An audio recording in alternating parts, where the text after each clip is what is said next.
ബെറാബ ഫ്രൂട്ടിനെ ഒന്ന് പരിചയപ്പെടാം. മിക്കവാറും എല്ലാവർക്കും അറിയാവുന്ന ബെറാബ. ഇത് നല്ലൊരു ഫ്രൂട്ടാണ്. ഇത് നമ്മുടെ കൊടംപുളിയുടെ ഒക്കെ ഫാമിലിയിൽപ്പെട്ട ഒരു ഫ്രൂട്ടാണ്.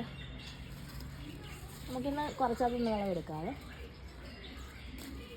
ഇത് ഞങ്ങളിങ്ങനെ കുറേയൊക്കെ കിളി കൊണ്ടുപോകും, ബാക്കി ഞങ്ങളിങ്ങനെ വെറുതെ ഒന്ന് കഴിക്കും, കളയും. ഇപ്പോഴാണ് ഇത് ജ്യൂസ് അടിക്കാൻ പറ്റുമെന്ന് അറിയാം. അപ്പോൾ ഞാൻ ഇതൊന്ന് ജ്യൂസ് അടിച്ച് നോക്കാമെന്ന് വിചാരിച്ചു.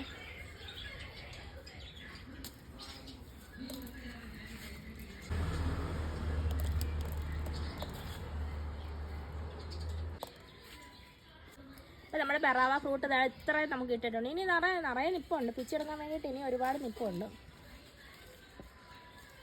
പക്ഷെ എല്ലാം കൂടെ ജ്യൂസ് അടിച്ചു കഴിഞ്ഞാലും പറ്റത്തില്ലല്ലോ. അപ്പോൾ നമുക്ക് ഇത്രയും നമ്മൾ നല്ലൊരു ജ്യൂസ് അടിച്ച് നോക്കാമേ.